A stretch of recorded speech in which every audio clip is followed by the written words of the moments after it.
Nouvelle frappe ces dernières heures du côté du Liban. 17 raids, plus précisément, israéliens sur Beyrouth et sa banlieue. C'est la deuxième frappe. Il y a une deuxième frappe qui a visé le cœur même de Beyrouth cette nuit. 6 morts. On retrouve Claire Cambier qui est sur le terrain. Bonjour Claire Cambier, vous êtes à Beyrouth avec Thibaut Bruck. Revenons avec vous peut-être sur ces faits vraiment majeurs de la nuit. Ça a frappé très fort, ça a secoué à Beyrouth. Oui, ça a bien secoué. On a entendu évidemment plusieurs explosions tout au long de la nuit. Vous le disiez, le centre de Beyrouth qui a été ciblé. C'est un centre du comité sanitaire islamique proche du Hezbollah qui a été ciblé, faisant selon un bilan provisoire 6 morts, 7 blessés. Ça, c'est des sources du ministère de la Santé. C'est la deuxième fois, vous le disiez, que le centre de Beyrouth a été touché. La première fois, c'était il y a 3 jours. Cette fois, dans le quartier de Kola, 3 membres du mouvement populaire de libération de la Palestine avait été tuée, une frappe très ciblée pour le coup. Et ce n'est malheureusement pas la seule frappe de la nuit. Vous parliez de 17 raids. La banlieue sud a vraiment été pilonnée cette nuit. Alors habituellement, il y a des appels à évacuer à peu près une demi-heure, 3/4 d'heure avant, qui sont donnés par les porte-paroles de l'armée israélienne en arabe. Et bien cette fois, pour 5 frappes dans la banlieue sud, il n'y en a eu aucune frappe, donc sans avertissement. Et pour le moment, pas de bilan pour cette banlieue sud. Depuis vendredi dernier, le Hezbollah a arrêté le décompte des morts au niveau de ses membres. Il ne communique plus qu'au niveau de ses dirigeants qui sont tués. Merci beaucoup Claire Cambier. Hélène Bonnet, bonjour. Merci beaucoup d'être avec nous également. Vous êtes sur le terrain avec Gabriel Orion et vous êtes sur le lieu de cette frappe qui a touché le cœur de Beyrouth ces dernières heures. Oui, absolument. On vient d'arriver à l'instant et regardez derrière moi cette frappe justement qui a eu lieu hier soir. D'ailleurs, c'était aux alentours de 23h. On a entendu plusieurs détonations successives et en fait cette frappe, elle a touché un immeuble du centre de Beyrouth. Si vous regardez sur les images de Gabriel Orion, eh bien cette frappe, elle a endommagé le premier et le deuxième étage de cet immeuble. On voit clairement le trou qu'il y a dans la façade. Le mur est carrément tombé à cet endroit. Le reste de l'immeuble est relativement intact. En revanche, si vous regardez tout autour, il y a énormément de débris, ce qui témoigne de la force de cette frappe qu'il y a eu dans le cœur de Beyrouth. Alors, ce qui a été touché, d'après le Hezbollah et les personnes sur place, c'est un centre de la défense civile qui est affilié à cette organisation. C'est en quelque sorte la protection civile, l'équivalent de la protection civile ou des pompiers. Ce que l'on sait d'un bilan qui a été communiqué, c'est qu'il y aurait 6 morts et plusieurs blessés sur place. Et il y a aussi les journalistes, vous voyez, qui sont présents en masse. Pourquoi ? Parce que c'est très rare que le centre-ville de Beyrouth soit touché. Habituellement, les frappes touchent plutôt la banlieue sud. C'est la deuxième fois que ça se produit. Et quand ça se passe dans la banlieue sud, c'est plutôt compliqué de se rendre sur place et de pouvoir faire des images. Cette fois, le site, vraisemblablement, est moins sensible. C'est pour ça que nous sommes en mesure de filmer et de vous montrer ces images. Merci beaucoup, Hélène Bonnet. Merci beaucoup à Gabriel Orion qui est avec vous sur le terrain. Alors voilà, on les découvre, ces gravats. On a du mal à mesurer encore le bilan. Oui, Didier François. Alors, ce qui est intéressant dans ce que nous montre Hélène et dans ce que nous dit Claire, oui. Et c'est pour ça que c'est bien d'avoir des équipes sur le terrain, c'est qu'on voit qu'effectivement, alors on savait que la dernière frappe sur le centre de Beyrouth, c'était une frappe extrêmement ciblée pour liquider le patron de la branche militaire du FPLP, qui est une organisation palestinienne et qui était lui dans une zone sunnite et pas du tout dans les zones chiites du sud de Beyrouth. Et là, on voit sur les images une frappe qui semble plutôt une frappe de missile qu'une frappe de bombe, puisqu'elle touche un étage. Et donc, de toute évidence, vous voyez bien que l'immeuble n'est pas effondré, ce qui était le cas du QG du Hezbollah. Vous voyez bien que, en fait, on a un missile qui est rentré, de toute évidence, un Hellfire sur le côté gauche de l'immeuble, et donc qui visait de toute évidence ce qu'on appelle une HVI, donc une cible à haute valeur ajoutée. Donc il devait visiblement cibler une personne particulière dans cette affaire, et donc il y a 6 morts. Certainement une de ces 6 personnes était une cible spécifique de la frappe. C'est là-dessus, sur ce point, effectivement, c'est qu'il y a 6 morts et on n'en sait pas plus sur le profil des personnes. On sait par ailleurs qu'il y a 7 blessés qui ont été transportés à l'hôpital. On est dans la poursuite, effectivement, de cette volonté d'éradication, de décapitation du Hezbollah. Et je précise que dans le même temps, ou presque, du côté de Damas, c'est le gendre d'Hassan Nasrallah qui a été tué dans une frappe israélienne. Oui, on est dans une phase sans mettre de morale du tout à ce terme, triomphante et victorieuse et réussie d'Israël pour le moment, parce que on peut dire que si l'opération visant à tuer Nasrallah, le chef du Hezbollah, s'appelait Ordre Nouveau. Et c'est bien le terme qu'a utilisé Netanyahou en disant on veut instituer un ordre nouveau. Et c'est vrai qu'il est là il est porté par le succès. On l'a vu d'ailleurs, le Premier ministre israélien qui se baladait de manière triomphante en t-shirt le long de la plage de Tel Aviv et qui se faisait saluer et ovationner par tout le monde. Il a réussi à renverser complètement la dialectique d'après 7 octobre où Israël était, les autorités israéliennes militaires et politiques étaient complètement déconsidérées comme n'ayant pas pu protéger la population. Et là, il est au contraire comme le héros qui a réussi à vaincre Nasrallah déjà, à éradiquer une grande partie du Hamas à Gaza et qui est en train d'éradiquer en tout cas toutes les têtes et les corps décideurs du Hezbollah. Et on peut craindre en effet une forme d'hubris de la part d'Israël, dans la mesure où vont-ils savoir où s'arrêter. Et là, on voit tout le côté succès, mais il y a aussi dans la partie chiite du sud Liban, il y a quand même, ils essuient des revers. Enfin, je parle sous l'autorité de Didier. Il y a eu quand même 8 soldats qui ont été tués. Ça ne se passe pas si facilement non plus. Donc, dans quelle mesure est-ce qu'ils iront jusqu'au bout? Et puis la grande question, c'est comment est-ce qu'ils vont répondre à l'attaque iranienne? C'est quand même la grande question du jour. Et ça, on va y revenir avec beaucoup de précision. Le nucléaire est au centre des discussions et on va entendre ce que dit le président américain sur le sujet. Mais sur ces frappes, elles se poursuivent. Il y a des morts, il y a des blessés. Encore une fois, on n'a pas le profil précis des personnes qui meurent. On va le savoir. Et donc, on comprend bien que c'est ciblé. Mais vous savez que monte la musique de la proportionnalité de la réponse d'Israël à mesure que les jours passent et que les bombes tombent sur Beyrouth. Faites-vous partie des personnes qui s'interrogent, Arlette Chabot? Moi, je m'interroge surtout sur le Liban, c'est-à-dire, encore une fois, c'est-à-dire que ce pays, alors on ne va pas regretter l'influence du Hezbollah sur ce pays, même s'il y avait aussi, effectivement, certains ne se privent pas de le rappeler, un volet politique, une présence politique importante, etc., que ce n'est pas juste un mouvement terroriste. Mais qu'est-ce qui restera du Liban ? Demain, on a l'impression de revenir en arrière, des guerres civiles au Liban.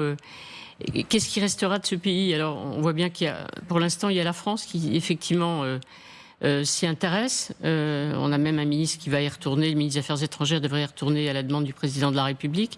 Mais ce pays est en train, une nouvelle fois, d'être totalement détruit. Parce que dans le centre de Beyrouth, c'est évidemment très spectaculaire. Et qui se préoccupe de l'avenir du Liban ? C'est un pays, effectivement, il n'y a pas de président, on le dit depuis 2 ans. Les partis politiques sont incapables, effectivement, de se mettre d'accord pour qu'il y ait une autorité. Il y a un Premier ministre intérimaire. Et quand on regarde ces images, on se dit, parce qu'on a vu la reconstruction une première fois du centre de Beyrouth, et demain, il va falloir reconstruire encore une fois la capitale, si tant est que le pays existe encore, et comment le faire exister. Ça, je pense qu'il faut aussi, quand on voit ces images, s'interroger, parce que c'est un pays qui nous, effectivement, tient à cœur, au moins pour certains Français, et c'est assez consternant, quoi. Voilà. Et encore une fois, on comprend la volonté, même si on peut s'interroger sur l'hubris du Premier ministre israélien ou de la joie des Israéliens de se débarrasser du Hezbollah. Encore une fois, il y a une population au Liban, il y a des Libanais. Ça fait plusieurs jours qu'on vous propose ces plans en hauteur de la capitale libanaise et plus jamais, désormais, le nuage ne se disperse au-dessus de la capitale. Au Liban, la banlieue sud de Beyrouth, plus précisément, est l'une des cibles privilégiées d'Israël. Pour filmer dans ce fief du Hezbollah, il faut habituellement montrer patte blanche. Mais hier, c'est la milice chiite qui a invité la presse du monde entier. Opération de communication, on est lucide, sous haute surveillance, à laquelle ont assisté nos reporters Claire Cambier, Thibaut Bruck et Karim Gemayel. Banlieue sud de Beyrouth. Une frappe israélienne a détruit l'intégralité de cet immeuble. Ici, ce sont les locaux de la chaîne de télévision El Sirat qui ont été visés. voici les missiles qu'Israël prétend détruire. Impossible pour la presse d'accéder librement à ce quartier. Mais hier, le Hezbollah a invité les médias du monde entier. Le but est clair, démontrer qu'Israël, l'ennemi juré, s'attaque à des quartiers résidentiels. Une opération de communication bien rodée. Des affiches d'Hassan Nasrallah ont même été sorties pour l'occasion. Dans les alentours, les rues sont désertes. Nous croisons quelques rares habitants, majoritairement des hommes fidèles à la milice chiite. Ceux qui sont partis, ce sont les personnes âgées, les femmes et les enfants. Nous n'allons pas abandonner notre terre pour qu'elle tombe aux mains de l'ennemi sioniste.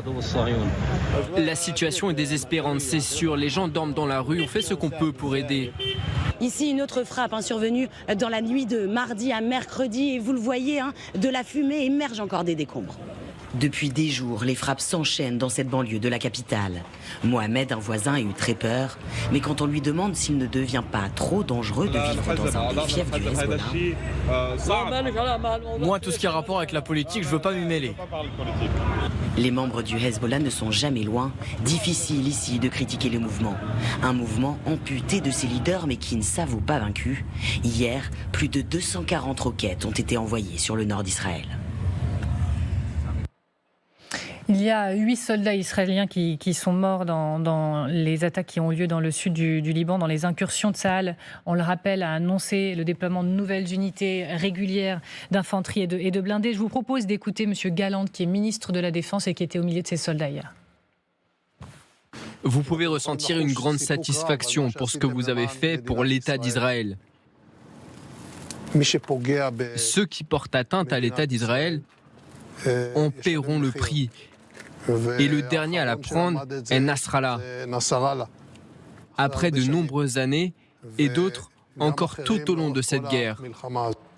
Les incursions, Didier, elles font maintenant des morts dans les rangs des soldats israéliens. Dans quelle mesure, en termes d'opinion, même du côté d'Israël, ça peut commencer à faire peser, à interroger Non, je pense que c'est beaucoup trop tôt. Regardez, si vous, il y a 8 soldats, enfin donc dont 2 officiers, 2 capitaines et des sous-officiers qui ont été tués dans une embuscade avec une bombe, enfin une mine, ce qu'on appelle un IED, donc un piège explosif. Ce sont 8 membres d'une unité d'infanterie, puisque désormais, vous avez vu, on a d'abord vu passer des forces spéciales de la 98e division qui ont fait des incursions pour démanteler les avant-postes de première ligne du Hezbollah. Et là, ce qu'on est en train de voir depuis maintenant hier, c'est des incursions plus lourdes faites par 2 brigades d'infanterie de la 36e division, qui sont la Golani et les Tzioni, donc la première et la 6e, et une brigade blindée qui est la 7e, qui commence à rentrer sur le bord de la frontière, petit à petit. Donc on est sur une progression lente et maîtrisée. 8 morts, honnêtement. Regardez ce qui s'est passé à Gaza, où Israël a assumé plus de 150 tués sur l'ensemble de l'opération.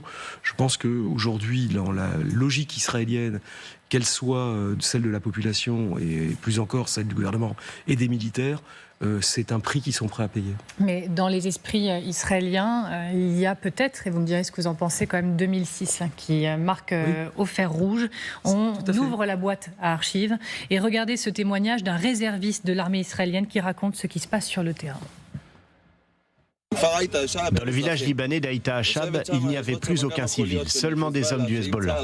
Si le commandement l'avait voulu, on en serait venu à bout en 2 jours. Mais on est resté devant le village comme au tir au canard.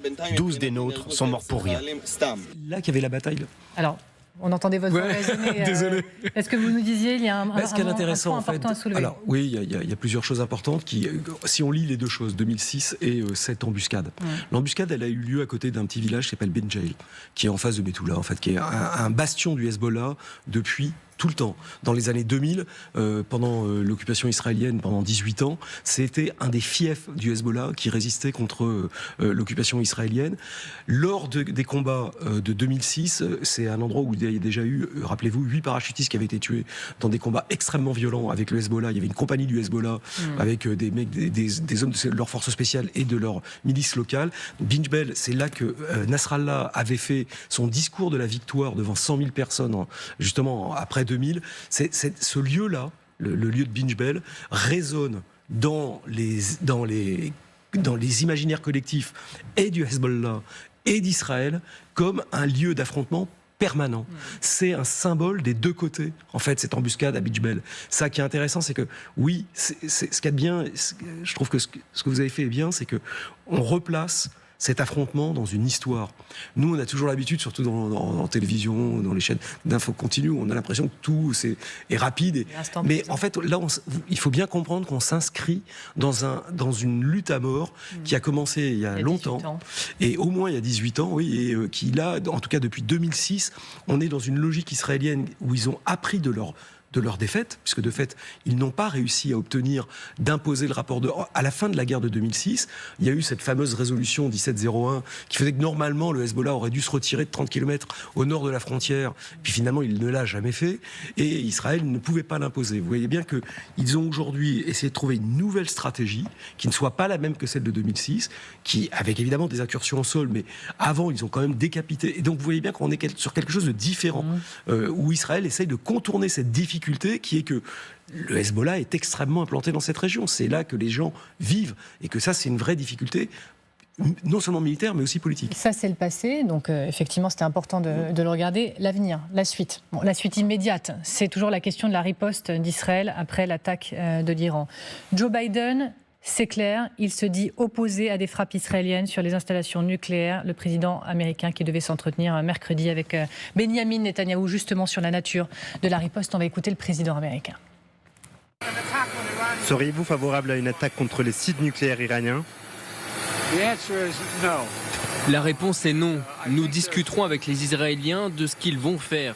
Nous sommes d'accord avec les dirigeants du G7 sur le fait que les Israéliens ont le droit de riposter, mais qu'ils doivent répondre de manière proportionnée.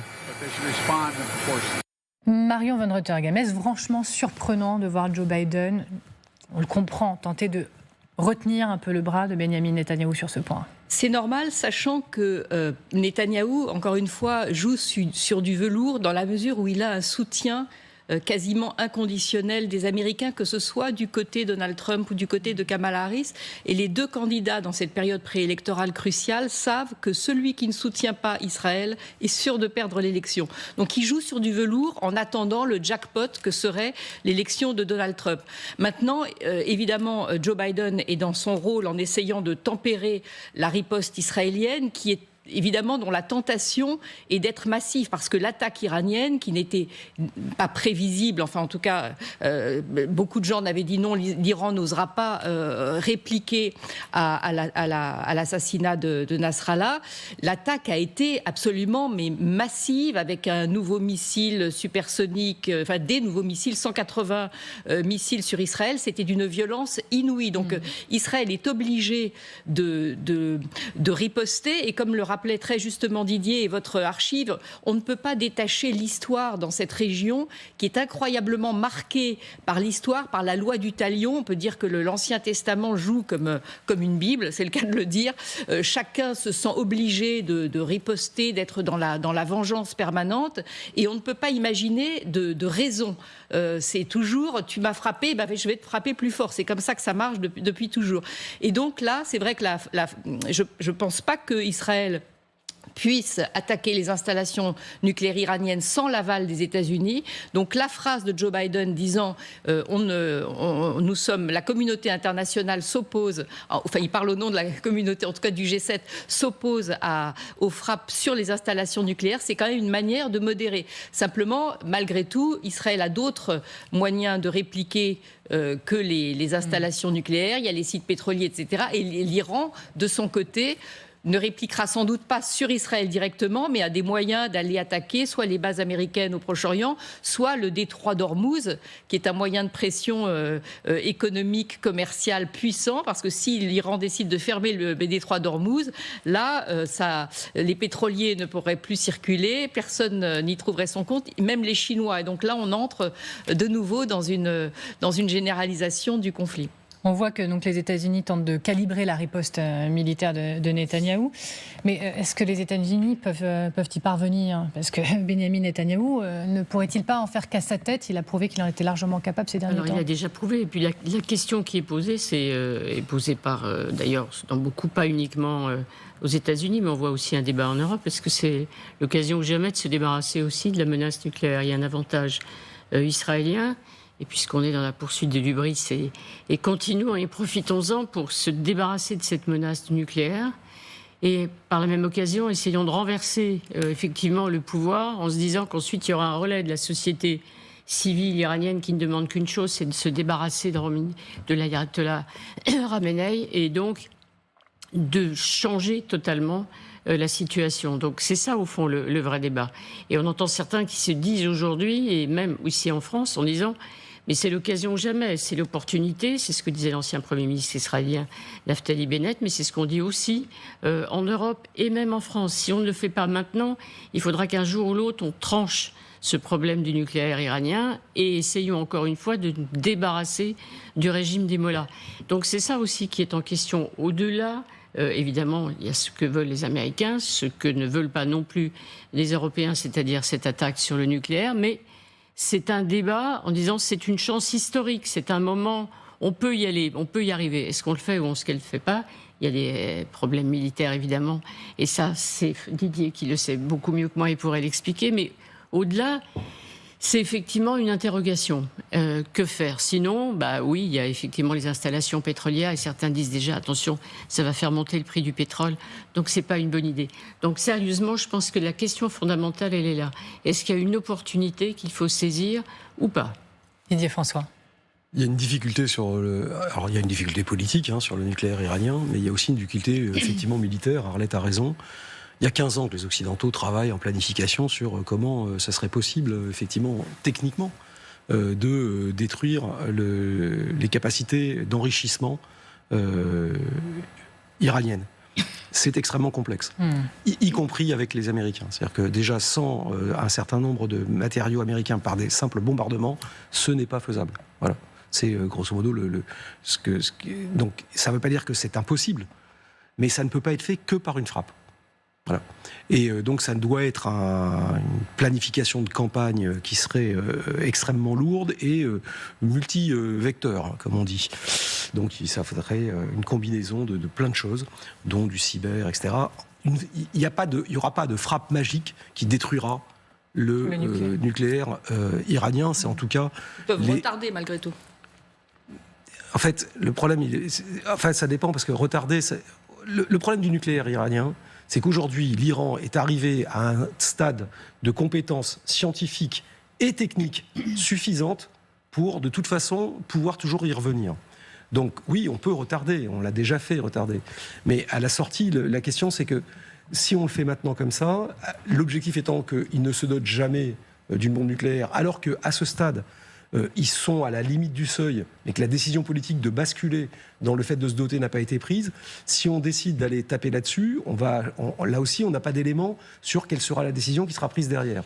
Donc c'est pour ça que, grosso modo, les Américains disent on va un peu sanctuariser la question du nucléaire, qu'on va traiter à part, et pas uniquement avec du militaire, et on va traiter la question de la riposte à la menace balistique iranienne, là pour le coup de manière coordonnée, avec y compris la garantie à Israël qu'on les protège d'un risque de frappe de retour. Alors, parce qu'il y a aussi des installations, je finis là-dessus, désolé, mais il y a aussi un risque de frappe sur les installations nucléaires israéliennes en cas de... Donc et ça aussi, il faut s'en garantir. On ne frappe pas tant qu'on n'a pas mis de bouclier. Petite donc, question bonus, je me permets parce que... non mais le temps file, on va se retrouver jamais vrai. Est-ce qu'on imagine qu'au-delà du défensif et des positions morales ou politiques des États-Unis, il pourrait y avoir une implication, pas défensive, mais offensive?